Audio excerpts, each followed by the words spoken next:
برای نجات ساکنان مناطق آفت‌زده ایالت تگزاس ایالات متحده آمریکا گارد ساحلی این کشور سفربر شده است. افسران ده‌ها نفر را توسط چرخبال‌ها به جای‌های امن انتقال دادند. طوفان هاروی که 25 اوگوست به ساحل‌های ایالت تگزاس رسیده است، یکی از نیرومندترین آفت طبیعی 50 سال اخیر در این منطقه به شمار می‌رود.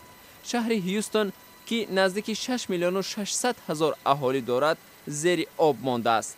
تخمین می شود که روزهای آینده جریان آب در رودهای منطقه می افزاید.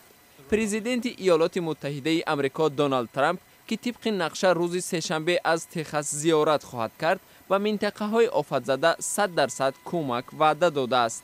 به قول کارشناسان برای برقرار نمودن انفراستراکچور هیوستن وقت زیاد لازم خواهد شد.